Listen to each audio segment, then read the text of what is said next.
Você está no canal Pobrecast. Eu, desde que era molecote, eu via o meu avô, um general altamente condecorado, assistir atentamente ao Jornal Nacional e ainda dava boa noite para o Cid Moreira. O Cid Moreira falava, boa noite, meu avô. Boa noite, Cid. Uma boa noite para você. Até amanhã.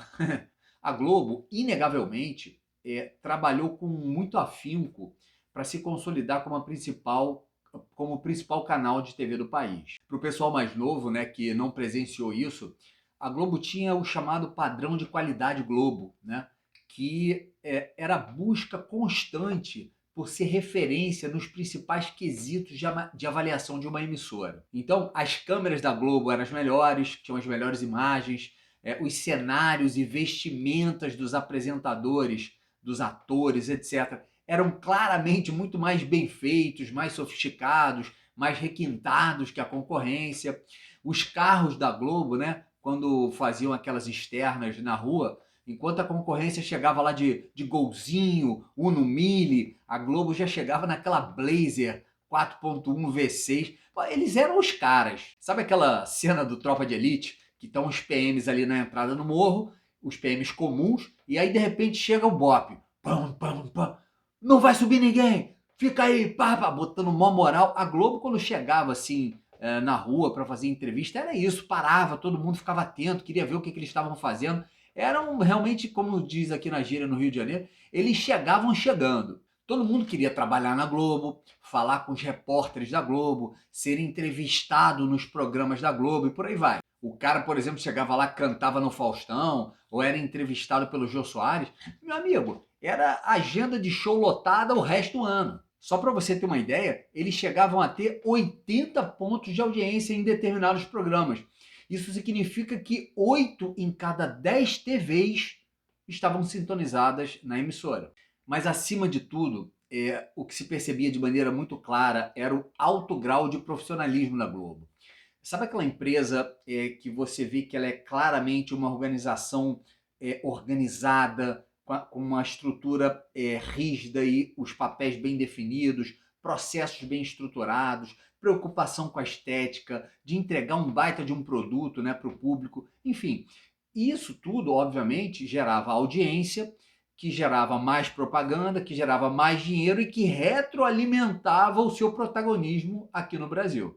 A influência deles era tão poderosa que muita gente só acreditava em alguma coisa quando passava na Globo. Assim, se não passasse na Globo era porque não aconteceu.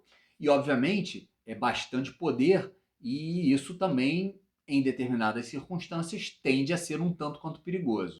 Só que aí, mais ou menos ali pelo início dos anos 2000, eles começaram a adotar começaram a adotar aquelas pautas do politicamente correto, da lacração, das chamadas produções de impacto social. Ou melhor, ao invés do entretenimento, eles começaram a buscar a manipulação do pensamento social coletivo.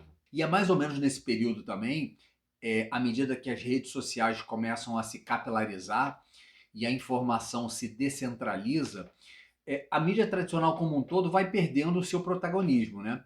E aquelas até então verdades absolutas que eram retratadas pela Globo, como eu já mencionei, quando eles diziam alguma coisa, todo mundo parava para ouvir, que era como se fosse uma verdade absoluta. Essas verdades, elas passavam a ter questionamentos e visões de uma parcela significativa da população, muitas vezes completamente antagônicas àquelas realidades que a Globo retratava. Então era mais ou menos assim, a Globo falava uma determinada coisa, as pessoas olhavam aquilo e falavam, não, peraí, eu não penso isso, eu não acho que isso está certo, eu não concordo com isso. E esse sentimento começou a se disseminar na opinião pública brasileira.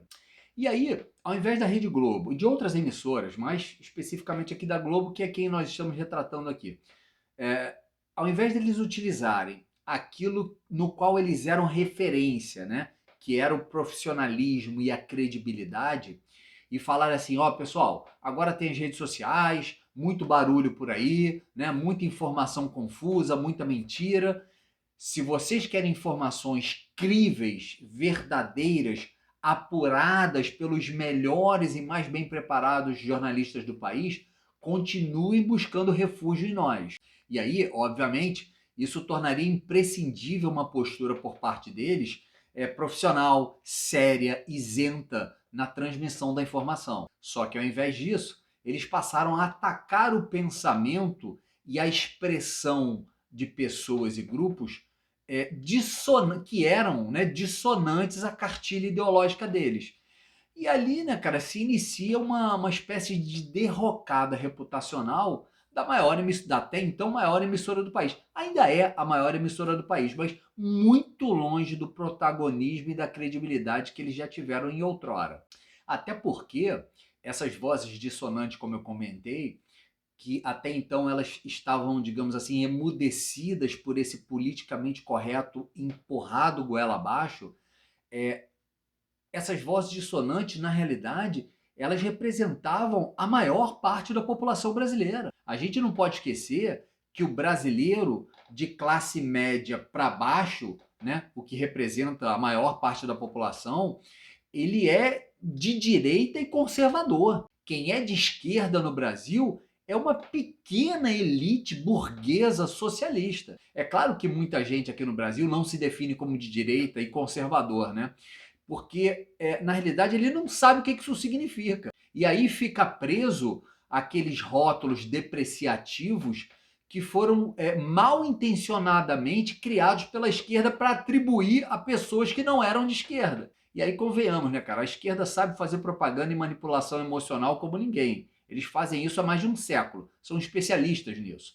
Só que se você fizer uma pesquisa e pegar todos aqueles pontos que definem uma pessoa de direita, conservadora, dentro de uma visão clássica, né, lá do John Locke, Adam Smith, Stuart Mills, se você pegar esses pontos que definem uma pessoa de direita conservadora e você fizer uma pergunta na rua, olha, você prefere um estado maior ou um estado enxuto? A pessoa, não, um estado menor, enxuto, tal. Beleza. Você prefere mais imposto ou menos imposto? Não, prefiro menos imposto. Você prefere mais liberdade econômica, quer dizer, o próprio cidadão como elemento propulsor da atividade econômica, ou você quer isso centralizado, esse protagonismo centralizado do Estado? Não, a gente quer a livre iniciativa, o indivíduo e tal. Você acha que bandido é uma vítima da estrutura social ou ele optou por ser ladrão, bandido e tem que ir para cadeia? Não, tem que ir para cadeia. Então, quando você pega aqueles pontos que definem o que é ser de direita e conservador e faz uma pesquisa na sociedade, você vai ver que 70%, mais de 70% da sociedade brasileira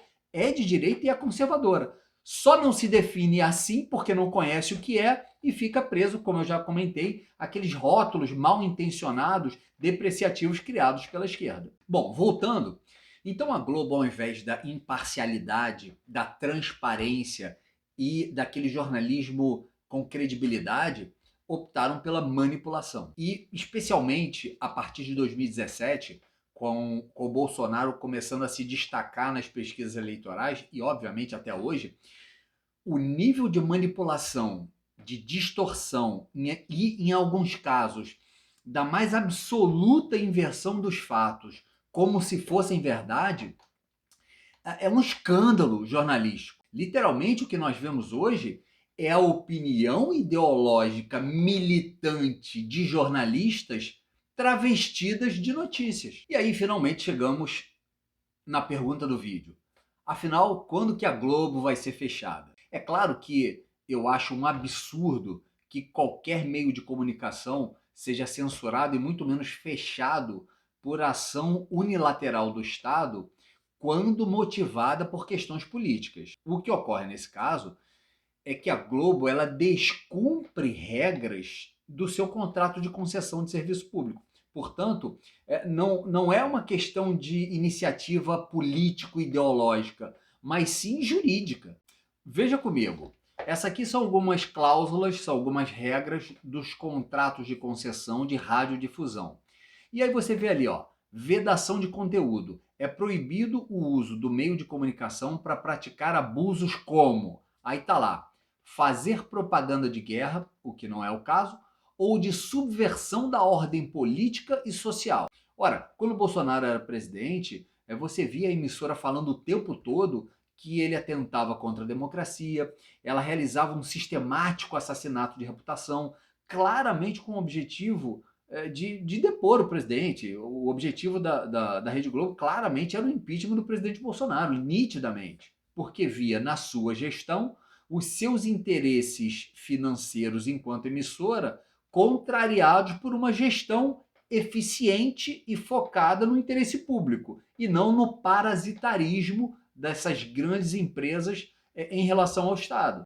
Outro ponto, promover campanha discriminatória de classe, cor, raça ou religião. Aqui especificamente falando sobre a questão da discriminatória de classe. Ora, todo mundo que apoiava o presidente eleito era golpista, antivax, negacionista. Então, muito claramente, uma ação orquestrada discriminatória por parte da emissora. E um outro ponto, ofender a moral pública, familiar e os bons costumes. Bom, primeiro, moral pública é o que se chama de ética, né? A ética coletiva, que são aquele conjunto, né, de princípios, valores, costumes tidos como referência de conduta pela maioria da sociedade. E se nós formos ver, a maior parte do brasileiro convictamente é a favor do combate duro ao crime, só que a gente vê a emissora relativizando a conduta criminosa. A maior parte do brasileiro preza pelos valores e estruturas familiares tradicionais, e o que a gente vê o tempo todo, em especial nas novelas, né, é aquela sistemática tentativa de sobrepor as estruturas familiares atípicas às tradicionais, e até abordando um certo preconceito com as famílias tradicionais. Em resumo, para mim, não faz o menor sentido que uma emissora, que é uma concessão pública, portanto, que deveria agir com evidente finalidade de interesse público, haja justamente para atacá-lo e subvertê-lo. Então eu espero que o próximo presidente da República, se Deus quiser de direita, se Deus quiser mais ainda o próprio Bolsonaro, que ele entenda que não cobrar responsabilidade da emissora é alimentar aquela cobra que a qualquer momento vai te dar um bote. Aliás, como fez durante todo o seu governo.